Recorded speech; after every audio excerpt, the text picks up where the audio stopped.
Well, we might as well get started. And I'll flash back if anybody comes in a few minutes late. We're here today, and I appreciate you being here, to discuss the 2015-16 budget. And we firmly believe that progressive programming is what really defines our budget. But what drives our budget, what drives all of our decisions is our mission. That's a mission that has been in place long before I showed up, but it's a mission that I love and I believe in, and that it's the district's, it's the mission of the district and the community to educate every individual to be a quality contributor to society itself. And I think that's so vital, because if we don't do that, the options become very expensive and very problematic. But if we can provide for our students so they leave Beekmantown where they're ready to be a quality contributor to society and to themselves, then they'll be able to move forward and live pretty much a fruitful life. The cornerstones that drive that mission, the three pieces that drive that mission that we always need to be continuously improving our student achievement and our student engagement. The student engagement is a big one for me as we look at this particular budget, where we've been doing a fairly decent job with student achievement, although it's taken a hit over the last few years with the loss of positions. But student engagement, we've lost some of the areas over the years that students have told us and shown us that they actually are eager to take part in. Providing a safe and caring environment, we've done a nice job over the last year and a half, and Administrator Lambert's worked hard, as Business Executive Blaine, on working on that safe environment, and our caring environment has always been there. I think our teachers have always been terrific at providing that caring, family-like environment within the Beekmantown district. I do think our kids feel that, and I know the employees feel that they have that with each other. And lastly, producing a sustainable system with continuous improvements. The last thing we want to do is make an improvement and then have to go back and make a cut or reduce that improvement. So when we make an improvement, we want it to be sustainable, or we want to look within our system. And this is important. This is what we've done this year. We've looked within our system and said, how can we make an improvement that will be more sustainable, that will be better for us? We cross-reference those priorities with our mission, and we do a cost-benefit analysis. The good news is that our taxpayers will receive the rebate from Governor Cuomo's office because we've established over 1% in efficiencies within our system. And we'll be submitting that very shortly, and we're very, very confident that we have reached those efficiencies. This is a really, really important distinction, because I know that there's a lot of information out there, and people may be making some type of guess on what the impact is going to be to the taxpayers. The impact to the taxpayers, and we understand the calculation, and we hit it right on the head last year. I believe we're not making a mistake this year. We understand that we have no say in this. If we could iron this out and give you right now the details, we absolutely would. But this is built on assessments, and all we can do is take a look at what we know the assessments and the growth of assessments have been over the last 3 or 4 or 5 years. We can also look at our spending, and then we can factor in, well, how will those factors combine to give us a tax increase?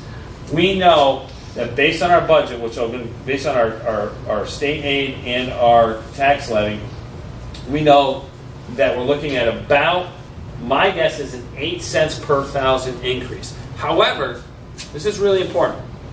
There's a possibility that is a negative 6 cents per thousand decrease. That's a negative decrease in your taxes. You can't dismiss that possibility. We also know that the high side is 15 cents per thousand. So my best prediction is 8 cents per thousand. Okay, somewhere between the two, somewhere between a zero, somewhere between a negative 6 cents and a positive 15 cents per thousand. Nothing large, nothing of 30 or 40 or 50 or 60 cents. Unless the only way that could happen is if the town of Plattsburgh reduced everybody's assessments across the board, okay? And I just don't see that happening in this day and age with this economy. Will we exceed the tax cap? No, we're not going to exceed the tax cap, 4.90. And let's just stop right there, 4.90. That's the number. We've discussed this at board meetings. And everybody has to know this. We've discussed the 4.90 at meetings. That's a very conservative number based on a formula, not out of our office, but from the governor's office. And that was part of his tax efficiency, Startup New York, basically, program, where they came up with a formula and said, you can't live outside these means. If you live inside these means, you'll be just fine. That number last year for us was 0.77, less than 1%. This year, that number to sustain our system, and we had that conversation, for the governor's own point of view is 4.90. Why is that? There's a lot of factors that go into that, but the bottom line is, years ago, we went out for a building project, and the building project was voted yes, and we closed out the building project. That's one of the factors that has increased our number, because you have to pay for building projects. But we know that this number, even though the conservative formula comes up with this number, we know that that's a hard number for our taxpayers to absorb. And so what we have done over the last 2 years, and I guarantee this, is we found a lot of efficiencies that maybe that weren't part of the formula. But we're confident in a number somewhere between 3.57 and 3.29. 3.57 and 3.29. The 3.29 is a new number, which we'll be going back to the Board of Education with and discussing that with the Board of Education tomorrow. That's a far cry from what the conservative number that the governor says we can go out at. And it's certainly below the tax cap. So we'll be far below the tax cap. And because of our efficiencies, because of the way we've been conducting business, we don't need to move out to the 4.90%. We've also asked our treasurer, who used to work for the comptroller's office, to make his best estimates, looking at the numbers as we know now, and say, what are the next 2 years going to be? What are the next 2 years going to be? Because are we going to have 3 5s and another 4 9 or something like that over the next 2 years? And right now, his best guess, his best estimate or calculations are just about 2% next year and 2.33% the year after. We're pretty happy with that. We're pretty happy with these numbers and how we're able to conduct our business. You're going to hear over the next half hour or so ways in which we are not spending, the ways in which we are changing. There's a big distinction there. It's not spend, spend, spend. There's a lot of change and efficiencies within what we're doing. And also, there's a lot of hard work in applying for grants. We've applied for a lot of grants, and we've been working really hard to make our system far more sustainable. What we're also proud of, and we talked about it last year, is we like living in an area where we feel that the taxpayers have some confidence. Back in the day, it was pre-tax cap in a different era. Those are really big numbers that went out to improve our system, clearly to improve our system. And then we had other numbers where we had to give back, where we were at 0, and then we had to come back at a 12. And we kind of feel that maybe some taxpayers became a little anxious with some of those numbers. But over the last 3 years, and we added this year, we're really hovering right around that 2% average. Which, what does that mean? What does that mean? Take a look. Last year at 0.77, our taxes actually went down, and our taxes would have went down more. We knew that our tax rate per thousand was actually 1711 at one point, or 1710. But at the very last minute, in July, I believe it was, that the town and I think the county and the hospital engaged in an agreement which gave the hospital an exemption on their taxes of about $8 million, which then raised that number back up. So it was still a decrease, but it would have been far less. That's out of our control. It has nothing to do with school spending. That has to do with agreements made by other taxing authorities that we can't control. Just like assessments, we don't control assessments. But bottom line, what I'm proud about are these stable numbers. We think they build confidence. We look at our 4-year average. If we went out, this is a 4-year average with the 3.57. That's not the 4-year average if we move to the 3.29 rate. And our 6-year average is right about 2%. So we're pretty happy with that. Where does our money come from? Our money comes from basically half of the money comes from our local share. The other 45% comes from state aid, and 6% comes from other revenues like Medicaid, pilots. What are some of the other ones, Mary? Incarcerated youth reimbursement. Grants. Interest. Okay. Let's take a look at our state aid. Now, I'm going to call our business executive, Blaine, up here right now. But what I need everybody to realize is there was a political number that came out about 10 days ago, and Governor Cuomo said that he was going to generally increase Beekman state aid at 5.35%, or put another $915,000 into our system. And it was over break, so I saw that, and I was excited. I'm like, we can do a lot. We can offset some different things, costs with that. But when we took a look at the numbers, what were the numbers in 2014, and what are the numbers in 2015? Because the devil's always in the details. What we understand is looking from one year to the next year, not politics, nothing else, everything else aside, we're looking at an increase, and I like the increase, but it's $427,000. That's it for 2.46% increase. I like the increase, we like the increase, but it's not this increase which was published. Let me hand it over to you. So to just get in a little bit more detail, this is the base year aid that the state produces once the governor and the legislature has come to an agreement on what the budget's going to be on April 1st every year. It basically takes 14-15 estimates from last year and updates them based upon new information. And our aid numbers, we talk all the time about how fluid they are, and it changes based upon attendance, based upon enrollment. Some of the aid numbers are reimbursable aid, so it depends upon what you've spent and cumulatively what you've spent. So as we go through some of the categories, the first thing that we needed to do is look at apples and apples. Where were we last April when we did the budget at this time of the year? And these are the state aid numbers that came out last April at this time. Not these new updated numbers that are based upon data right now as we know it, but where were we last April? Budget to budget, this is where we're projected to be at this April. That takes into account the beds numbers in October, what the current enrollment is, what the current attendance is, and current estimated budgets and reimbursable expenses and costs. As we go through each of the line items for the various aid categories, we'll see foundation aid is the formula aid that's provided to all school districts within the state. That's been the categorical aid that's really, in my opinion, starved schools for perhaps the last 10 years. You're going to see that the true aid increase that we got, what the state can be proud of in giving us more money, we actually got $63,000. That's good news because we've gone year after year after year of not getting anything on foundation aid. What does that mean to us in terms of this budget? It's 0.5%. So that's truly what we're getting in state aid.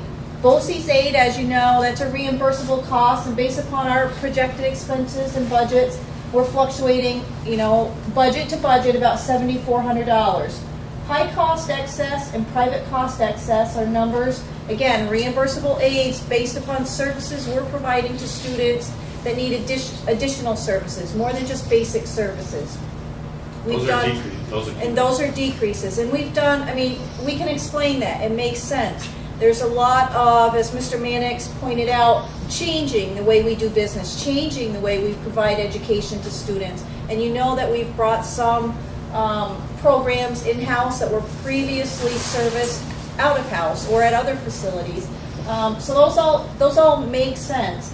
Hardware and technology, software library, and textbook, I'm going to say are somewhat flat, but those are predominantly generated from enrollment numbers and attendance numbers.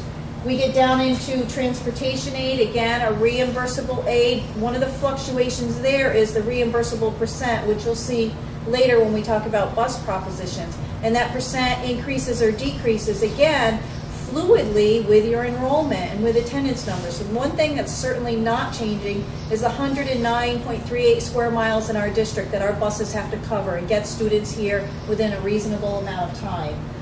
The gap elimination adjustment, you're going to see this is a significant area that drove our increase this year. Last year, the state withheld $687,000 from us. This year, they're withholding $84,000 from us. This goes back to 2010, when New York State had a big gap in their budget, and in order to balance the state budget, billions of dollars was taken away from school districts. They're still taking money away, and the state's in a surplus situation, but New York State public school districts are still being faced with the reductions. We are happy that we got $603,000 of that reduction back. So they didn't give us anything new, they just stopped taking away from us again. And cumulatively, it's up around $8 million the state's taken away from us in this aid category. Building aid is our estimates based upon our actual projects that have been approved by voters and the debt service on that. UPK grant funds, this is our current program. I actually subtract this out because the top number you'll see here, 17.8 versus 17.3, those are aid revenues that are affecting the general fund, which is what we vote on and what we give you a spending budget on. This grant revenue, the UPK, is kind of outside of the general fund, and that has historically been flat for the last 10 years. That UPK grant aid can't increase. It can decrease if our enrollment goes down, but it can't increase. There are new competitive grant programs out there for full-day UPK, which the district has sought and will continue to seek. But this particular line item has been relatively flat for 10 years. We continue providing those services to those families in our district and those students. The state aid run total, $18,028,000 versus $17,600,000. Again, it's apples and apples. Where were we last April at this time versus where are we now? Thank you. That's just an important distinction because we're not going to take the guided tour from our lead politician and start spending this state aid run and say, well, okay, it's 5% increase.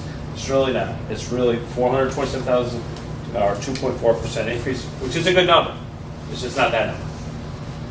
And there's a look inside the numbers. We have a handout, which we'll give to everybody in just a minute, but the handout just breaks down everything which this is Executive Blaine just said. Where do we spend our money? We spend it appropriately. We spend it in programs for kids and students, and really that line item is for our teachers and our materials and supplies. It's very important that we understand that our administration has a 5-star efficiency rating. It's 7.44%. It's the lowest in the area. It's the lowest in the area. We are not frivolously spending money on administration. We're spending it where we need to spend it. I like our capital expenditure at 16.4%. We need to be great stewards with our facilities that previous boards of education updated and improved dramatically. And I love our facilities, especially our inside facilities. We're working on improving the outside facilities. We've done a nice job. The previous boards of education and leadership have done a great job, and we need to upkeep it. We went years without ever buying equipment to keep that plant running effectively. We allocate, I think, the right amount there, and I think we're in good shape. Our athletic budget, a lot of people are like, wow, there's a lot of sports at Beatontown, a lot of extracurriculars. It's really less than 1% of our budget goes to that area, which has a high impact in student engagement. A lot of students are able to stay, but they look forward to coming to school because they're maybe on a team or maybe in some extracurricular activity, and it does improve. Are we going to save questions at the end? What's that? We're going to save questions at the end? Go ahead. Well, on this one, having been on the board before, we've discussed it before. The question I have is, when I was on the board, no money was spent in the facility for years. Right. And I understand it's because when you go to a capital project, you get aid for it. Right. But the 5-year plans were never funded. Right. Is that something that you can do in a budget and still get aid for it on an ongoing basis year by year, or do you have to wait for a capital project and say, I'm going to spend $12 million? Because my point is, like, we would do a 5-year plan and you'd say, I'm going to do this. We never did any of it because that money was never allocated. Okay, so we are going to tackle items in the 5-year plan, and we're going to tackle those items. And we're using basically a better way to conduct business. We're going to tackle those items through an energy performance contract. That energy performance contract, and we're going to talk about that in just a second. But we're not tackling everything we do in the Capitol with the energy performance contract. But that energy performance contract, for the first time, is actually guaranteed. If we don't hit those savings marks, Siemens Corporation writes us a check. And we're going to be saving millions of dollars over the next 15 years. So that's the funding. Because they've approved to state ed that if they change this, that, and this, they're going to save this much money. They'll take their share and they'll guarantee our share. So we're looking forward to that. But we do allocate resources now to our projects and to upkeep our plant, because what we don't want to do is just ignore it for 5 or 7 years and have big problems. Like if you did that with your house, it'd be foolish. It'd be foolish to have issues going on and be like, well, we'll just wait 4 more years. When we see issues, we address them immediately. Yeah, so you know the kickback when you ask for a $40 million capital project. Right. And we're trying to balance things out so we don't have those high peaks and valleys. Previous cost reductions that have had an impact on our student achievement and student engagement, where we have over the last 5 years reduced over 80 offerings and 60 positions. Other issues are Governor Cuomo's budget did come with strings attached. We just went through that state aid, right? We just went through the state aid number. We go to this number because some people say, wow, that's a big number. That's a big number, 427, or this. I don't believe this, 915. That's a big number. That's fine. Guess we know this. We know that money is not guaranteed for us at all. If we don't come up with an agreement with this New York State United Teachers Union on how we're going to evaluate our teachers, Governor Cuomo will not give us any increase. So this is proposed. This isn't guaranteed money coming in. So we could very well find ourselves in November with having a zero on those lines, and everything else I'm going to tell you, if that becomes a zero, all this goes away. All this goes away. So it's not guaranteed. Because one of the mandates is a change in evaluation. So there's an unfunded mandate where we have outside evaluators coming into our system. All the other mandate reliefs, again, this year are listed. As you can see, I don't think our officials are doing their job. We just get more expenses and no relief. But what we have been able to do, and this is really, really important because it's really important for everybody to understand this. This isn't a list of spend. This is a list of change. And we have to change our system because our kids deserve it. The old system was fine, but what we currently have isn't quite good enough. So I'm going to talk about some of the improvements that we have. One is we want to provide AAS for all elementary levels. We know that we wrote a grant, we received $100,000 more. We've been able to push in some AAS. We do need a little bit more at the elementary levels. Why? We know that we don't provide it in K, 1, and 2. And we know that students, if they can't read by grade 3, they're dead in the tracks. They're not going to be readers. If you're not a reader, you probably have an 85% chance of dropping out. If you have an 85% chance of dropping out, how in the world are you ever going to be a quality contributor to society itself? We'd like to go down and have intervention services at the younger levels. We have project-based learning at the middle school. Project-based learning, one grade level in particular, 8th grade, is looking to have some project-based learning. Are we funding all that? No, we are not funding all that. We have partnered with Clarkson University and Siemens Corporation to help us. Siemens Corporation has been providing professional development, sending our teachers to different schools in the state that have project-based learning so they can see it. Siemens has been funding that. We are working with Siemens Corporation and Clarkson to help our teachers. There will be some expenditure for project-based learning, but most of that is going to be a shared venture with experts in the field. Our curriculum coordination, for the first time ever, Beekman Town has an aligned curriculum from K to 12 in ELA and math. We're really proud of that. We want to stay on top of that. Our kids deserve it. Our teachers deserve it. It's working. It's amazing what we're seeing. I'm going to give you a quick example. And it's just a personal example. This didn't drive our decision. I'm just using this as an illustrative example. But my son I was working with my son on a math problem. He's in 4th grade at Cumberland Head. And the next day I was observing the evaluation process for Principal Dixon Cross at Beacon Town Elementary School. She took me into the 4th grade room. She didn't know what I was doing that night, the night before with my son. She took me into a 4th grade room just by chance. And I wanted to see how she observes teachers. Well, that teacher was teaching. He was teaching the same lesson that I was working on with my son. So they may have been one day apart. but those students were receiving the same instruction, and they were miles apart. That's curriculum coordination. That's on a line curriculum, and I was really proud of that. You know what? And it was good. It's good for our kids because it's not based on your zip code or where you're attending. You're getting the teacher or students are receiving the same instruction. Here's another one: high school business and consumer math. We had people talk about illustratively why we may make that decision. We think it's very important for our students to leave with algebra. All right, our higher level kids to leave with trigonometry and calculus. But what we're not doing is providing real world math concepts. And we're finding that our kids don't necessarily have that. We could talk about examples like I just shared about my son, but they're just examples. They don't drive us. What I did say at the board, and what we will successfully do is we're handling this in-house. This is a new offering, and this is going to be offered through our social studies department under economics. And one of our great teachers will be teaching consumer math to our high school students.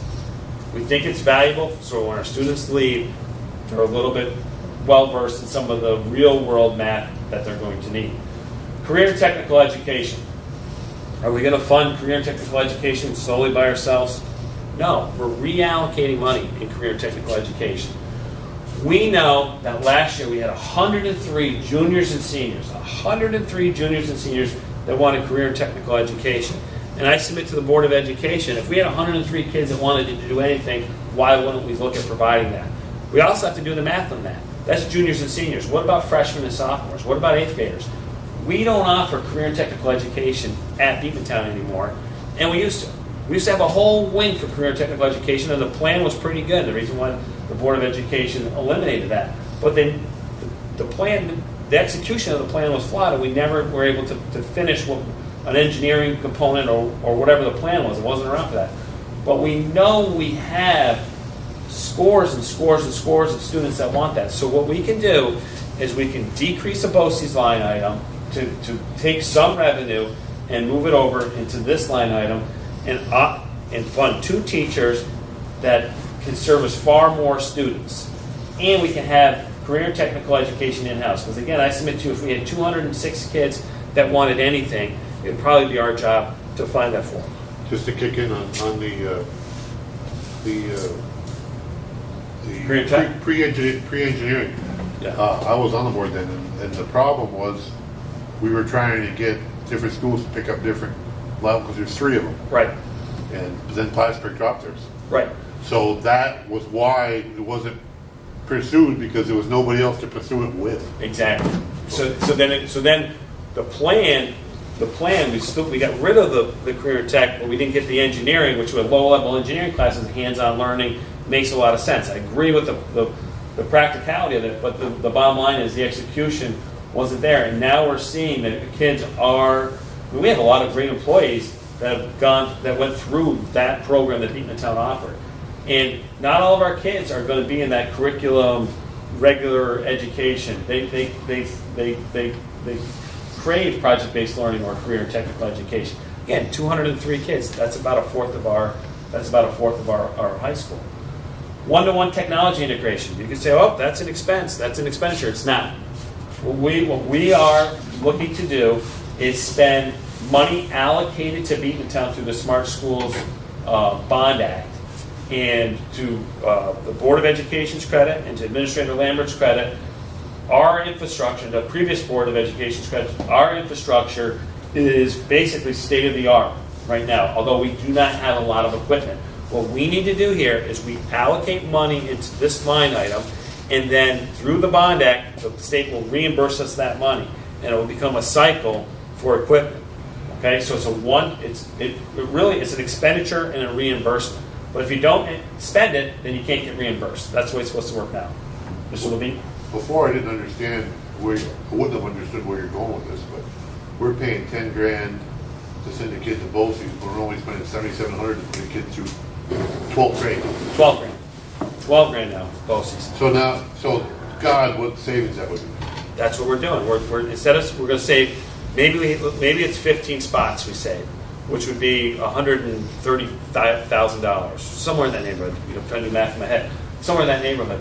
Does that pay for the whole career and technical education program? No. But that's 15 kids. If we had 2 teachers, we're going to service far more students. So the price to educate those students comes down. It's reallocating, reshaping what we're doing, and I'm proud of it.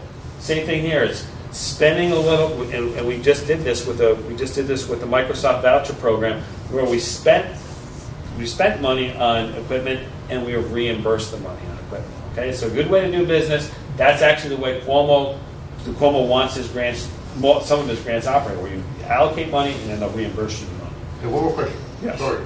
Curriculum coordination, I know it's not exactly what I'm thinking about, but Right. I have an issue, not an issue, a question. Going forward with curriculum, Right. we had a problem because we'd gone down to the first grade and 3 different first grade classes and 3 different books. That's what I was just talking about, I right? understand, but here's the problem. We went out and spent $200,000 2 years in a row to buy new books, and then the state changed the curriculum, we couldn't use them anymore. Okay, so That's, my issue is, how do you stop that? well, we adopted a curriculum. We actually, the board adopted, we had a curriculum initiative, we had input from all stakeholders, and we adopted a curriculum that the teachers wanted, and that the board wanted, and that I wanted, and the principals wanted, and now we're teaching it. And again, it doesn't matter whether you're Cumberland Head, any one of those 3 or 4, or over at Beaton Elementary, and it goes all the way up to 12th grade. Mm-hmm. Obviously, at the high school, it's a lot easier because they're all right there. But we've aligned the curriculum to the Common Core state standards. Now, here's the deal: if the Common Core state standards went away, we're not going to change the textbooks. We wanted that structure. They could lower the standards. We're going to keep the record. Okay. Our business office does need a little bit more support. We've done the cost-benefit analysis, especially the analysis of costs for Plattsburgh and Peru. Plattsburgh's a smaller school than us, no transportation department. Our support is lacking a little bit. We're a little stretched too thin. And so we're talking about one position there. We've talked a lot about kids that may struggle at Beaton Town or providing support for struggling learners. But one thing we haven't done a great job with is offer gifted and talented opportunities. And we talked to a lot of different people on how can we offer gifted and talented opportunities. And we know right now we have 1 librarian at Beaton Town for about 1,000 kids. She services 2 buildings.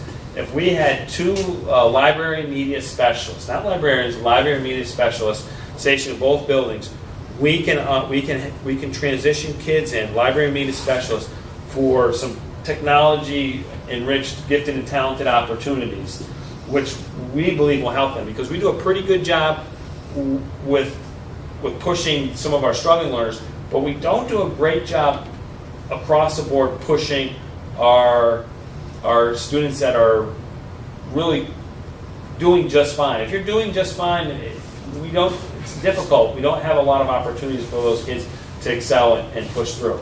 And that's what we're offering there. Would that fall under Gary? Would those positions fall under Gary? Only he'll provide, him or other people in his department will provide technical That's support. not good. Summer Professional Development Institutes, we started that last year, aligned with our curriculum coordination, and we will need to do it aligned with our technology integration and our curriculum, where we'll be offering professional development over the summer. It's a board goal. We're funding it. And lastly, another internal move that we're making is we will be applying for a full-day pre-K grant.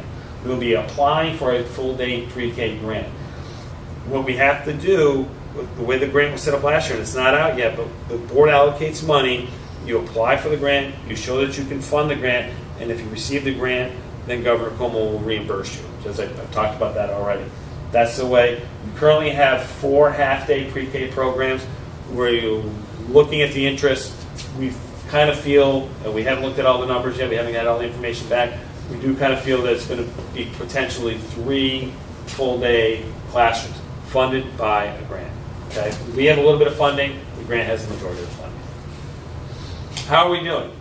We're the 2nd largest school district in the area. Peru is a little bit bigger than us. Plattsburgh is about the same distance, smaller than us, and Saranac is quite a bit smaller than us.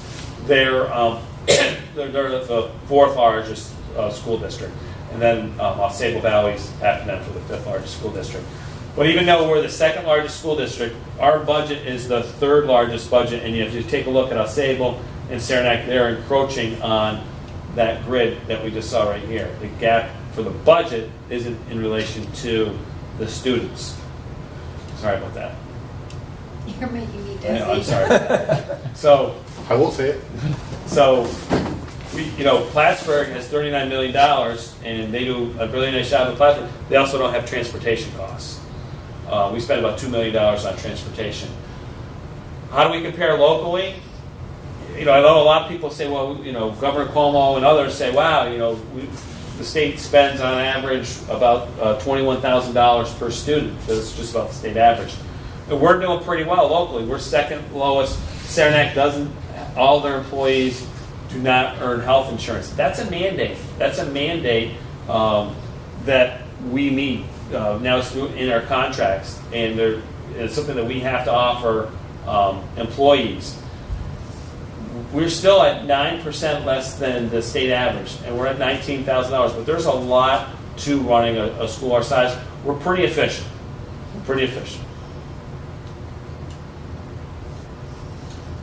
How are our class size rankings? This is from the State Education Department. We, of the 8 schools in our county, we are always at 6, 7, or 8 in the area for class size rankings. Are we complaining about that? No. Do we think they're just about right? Yeah, they're just about right. Is 26 too many students in a class? It's a lot of students in a class, but we're not looking to necessarily change those numbers in any dramatic way. We do like the numbers of 19s, 20s, 21s, but we are consistently at 8, 7, or 6 in the area. What are the areas that we've engaged in for continuous improvement? I told you, we looked at our poverty numbers and we said there's probably potential in our Title I grant. We dug into the Title I grant and we found over $100,000 and applied for it and received it this year, which allowed us to do a lot of interventions for our students. We've improved our fiscal stress rating. Last year, the comptroller came out and said, Beekman Town, we're a little bit worried about you. This year, we had the highest fiscal stress rating in the area. That means that our fiscal stress is not high. We're doing quite well. We've improved our bond rating because we've been doing business in a different way.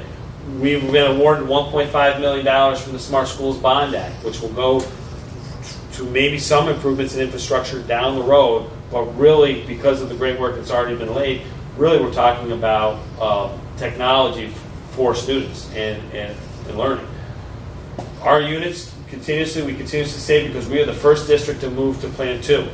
Okay? We're also, it's not on here, we just got done negotiating with numerous times with NYSEG, natural gas, and they're coming to Cumberland Head. They said that we were a pivotal point in their decision of coming to Cumberland Head. We needed to be in those discussions. They wouldn't even discuss that until we sat down at the table. That's not a shared service, but that's something we're going to save a little bit of money when we move to natural gas in Cumberland Head. Now, if we do it in the main building, we'll save a lot of money, but our taxpayers should save a lot of money because we engage in that conversation. That's another continuous payoff, as Plan 2 is. We also engaged in a shared service this year with Northeast Clinton for the first time, saving about $34,000. We continuously share services with BOCES. And I already talked about the energy performance contract. How do we upgrade our buildings? And here's the beautiful thing about it. Upgrade our buildings and guarantee to save money. If that's not a win-win, there's no such thing. Now, the energy performance contract doesn't start this year, but we have discussions tomorrow before the board meeting with our operations committee. It will be starting in the near future. We just need some approvals from state ed. Our bus proposition is before you. We're going to approve the sale of 4 buses while purchasing 3 buses. The sale of 4 buses while purchasing 3 buses, a van, a school vehicle. We don't have a school vehicle, and our vans are very, very old. Our vans transport special needs students. This is important. For years, we bought 4 and sold 4. Bought 4, sold 4. Then for years, we didn't buy any. We were in for about 3 years, and we were in the business of getting kids to and from school safely. We came in last year. We conducted a study. And the study said, purchase 3, purchase 4. Buy 3 one year, buy 4 the next year. Buy 3 one year, buy 4 the next year. You can have an efficiency here, but you can still, you need these buses to get the kids to and from school safely. Of that allocation, we'll receive 71.3% of that back in state aid. And that's, so tomorrow we'll put in the three-part budget for the remainder, as the board approves it, for the remainder of this presentation. But that's essentially the presentation. I really like the work that our administrative team has done. I like the work that we've done in terms of finding efficiencies and reshaping the way that we're doing business at Beekman Town. I think we're building a better system for our kids. Are there any questions? How do you feel about a pupil personnel director? Well, I feel great about a pupil personnel director. One of the pieces that we've done at Beekman Town is we've brought back so many special education students, offsetting our BOCES costs, which we receive no aid on those special education students. And so we have a lot of students with a lot of needs and a lot of meetings. That's a really good question, though, because some people think, oh, they're going out and purchasing or buying the services of a pupil personnel coordinator. We're not. We're reshaping the way we're doing business. We have 2 people right now in a position. One is a crisis counselor / head teacher, and another is a retiree. We're taking those 2 positions and merging them into one position. Same allocation, just a different way to do business. Actually, we save a little bit of money because what will happen is we're going to move the crisis counselor back to a crisis counselor position, and that crisis counselor will be cut. So we actually have a cut involved in there. Makes me happy. I've been trying to get one of them for years. Well, and it also builds a transition plan for what we're doing in special ed, because our current special ed director is great, saving us lots of money. We'd hate to have that position or that person retire without having her share her knowledge with somebody Well, else. to me, though, I don't see how you could really coordinate what you want to do without one. You know, with all the programs and stuff happening. Well, we're looking forward to it. We've got a great candidate pool, but there's actually a savings. There's actually savings in there. So we like the way we're moving to that position. Could you comment just a little bit more on the curriculum coordination? You talked about the 4th grade level between the buildings, but as well as the vertical integration and alignment in the curriculum for 1 grade level, set of teachers preparing and meeting and getting ready those students for the next year's teachers or grade level. Well, I think everything we do is aligned towards, from an instructional standpoint, from professional development and instructionally is aligned towards how are we going to instruct the curriculum effectively. So we have, during half days, we have meetings for our teams come together, for our grade levels come together for the first, for time and time again. I'm not quite sure what you're getting at, though.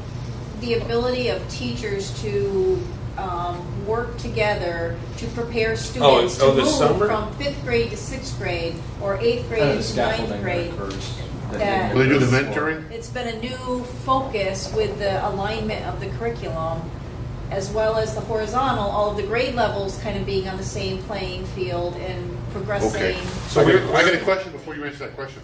Okay. I think I see where you're going. We had a curriculum coordinator at one point.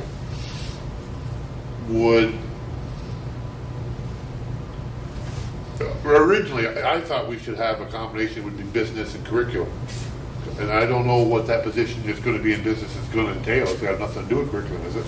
That's not a specific position. Oh. It's not a curriculum coordinator position. Oh, I understand that. But my point is that, would that possibly be part of that position's responsibility? No.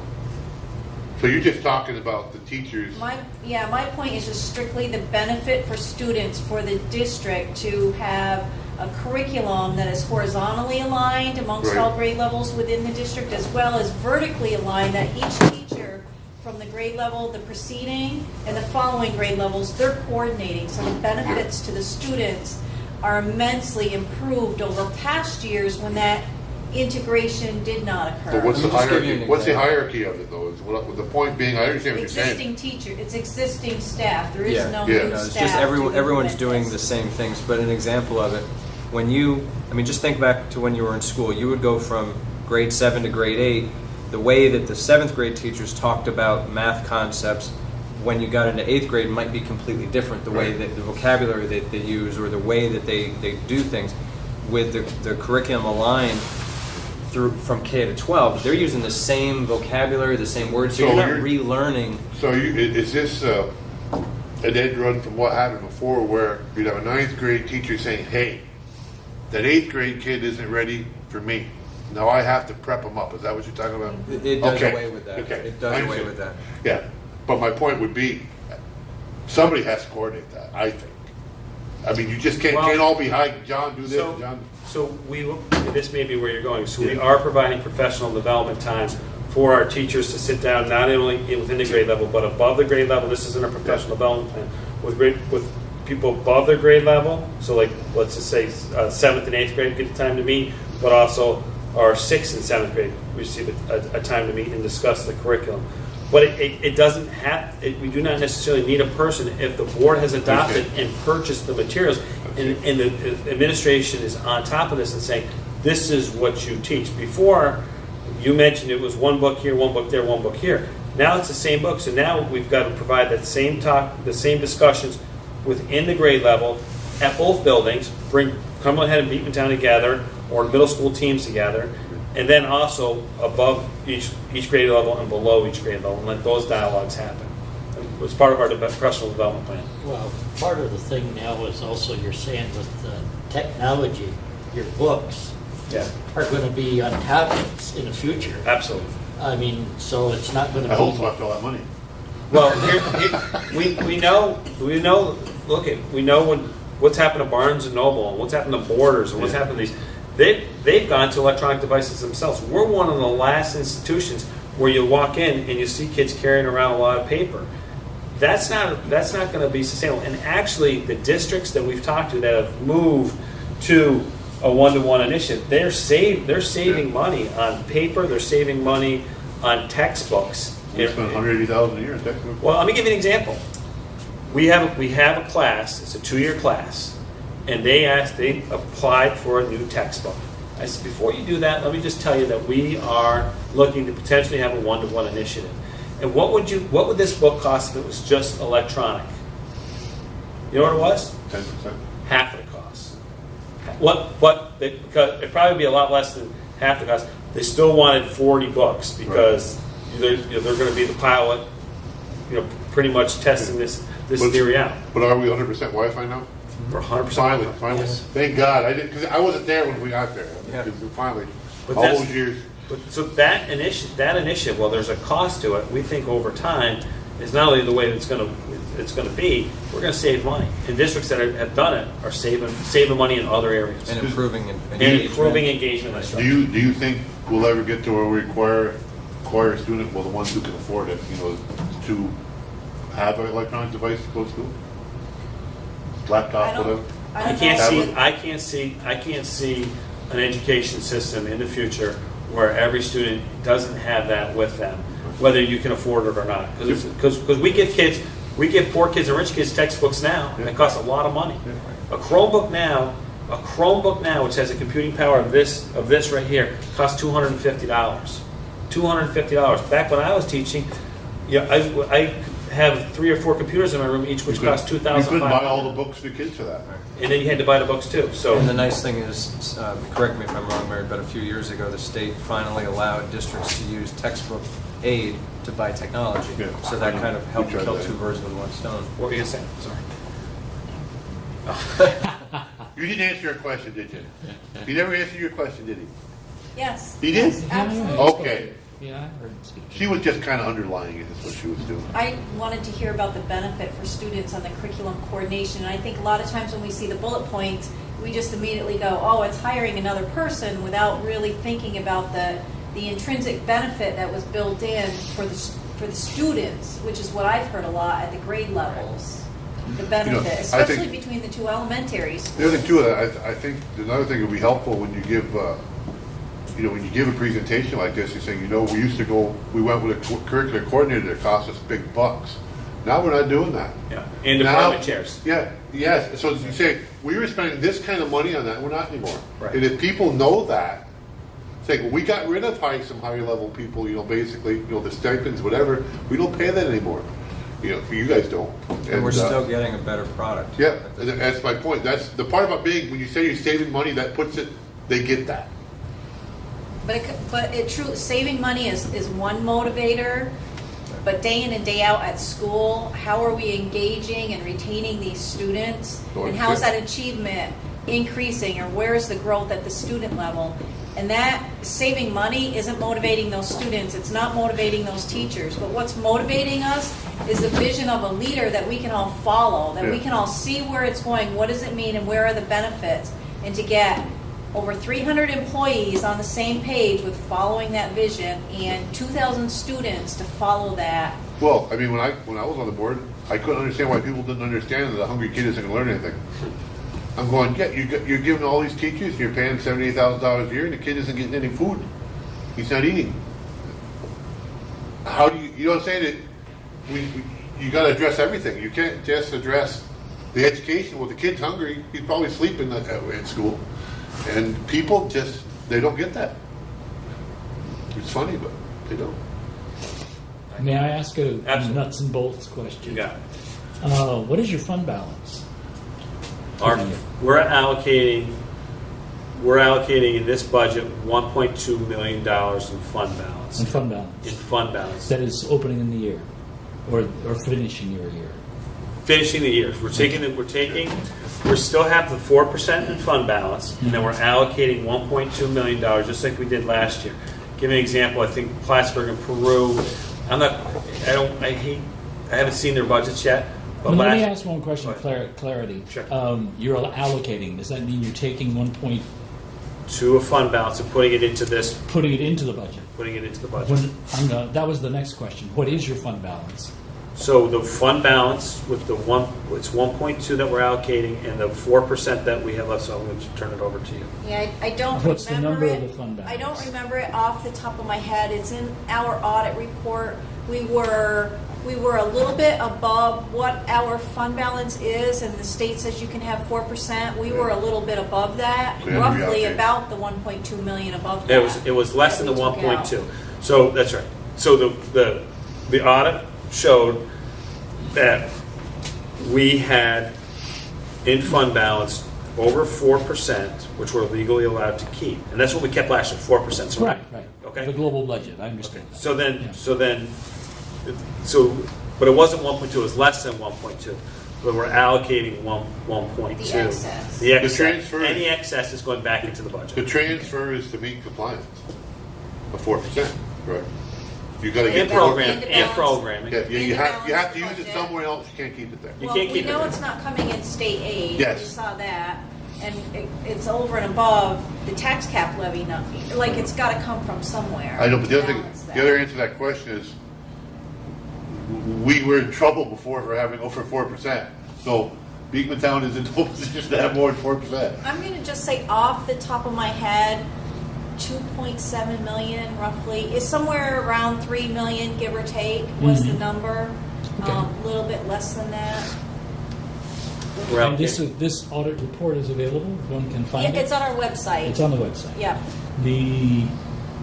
That's another question. Well, now you got Go the ahead. allocation and all that.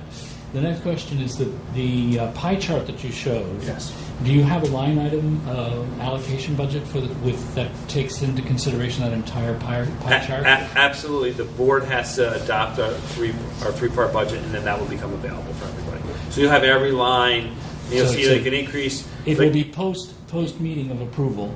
It will be available for. Exactly. Before the budget vote, yeah. Typically, there's I don't remember the date, but there's a date after the board adopts the budget.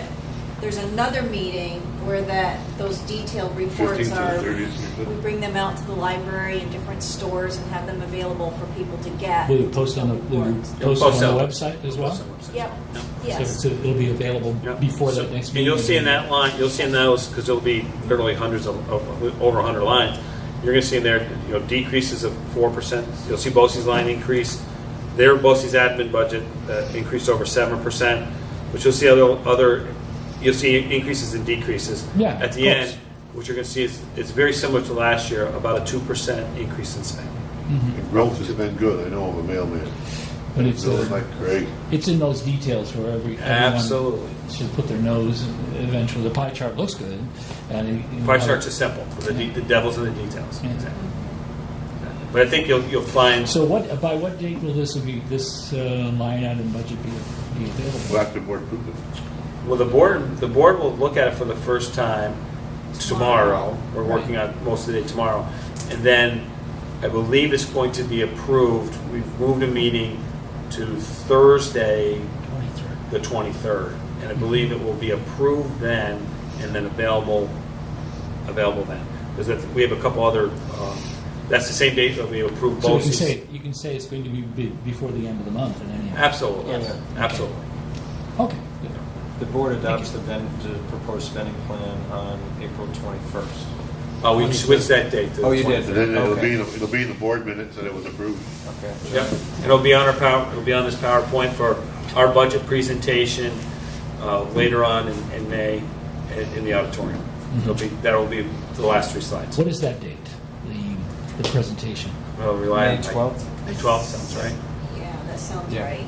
It's, Because the uh, vote I'm is looking like on May the site. 19th, and it's usually the week before that. I really think it's important to leave here knowing that what we're always seeking new sources of revenue. We're always looking internally for sources of efficiency, and even at the end of the day, with our spending plan, taxpayers can expect either a decrease in their taxes or a small increase. Well, I mean, it depends on. People could say 15 cents per thousand is a large increase. That to me looks like the worst case scenario. When you factor in everything. Now you can't carve out growth. You can't carve out different parts of the formula. When you look at the whole formula, and we hit it spot on last year, and I think we're going to hit spot on this year, we're somewhere in that range. Again, we don't control it, but that's where we believe we're going to fall. I think we're being responsible. I know what we're doing is good for kids and good for learning. I know that. Anything else before we go? Well, I just have one question since you're done. You talked about bringing back some technical. Do we still have enough room for it? Yeah, well, we'll have to. Yeah, we do. Yeah. But and some of this will be moved near the bus garage, and some of it will be one of those rooms back. Now we used to have a whole wing, right? Well, now we'll have 2 rooms. So we're not bringing everything back. In an incremental approach, we'll have 2 rooms for career and tech learning. Yeah, when you sell it. Got 4 or 5 You start size with the levels. ones that most people take, like carpentry or whatever. Yep. Because you probably could Building sustain trades. them all the time. Yeah. Everybody in building trades, absolutely. CAD drawing. Yeah, because I know when I was on the BOCES board, I went in there one time and they didn't even have enough drills for every student. Yep. And you're paying 12 grand. No grand, and our kids want it. Yeah. Yeah. Well, thanks for coming. Very good. I like it. It was very good. Thank you. It was short and sweet.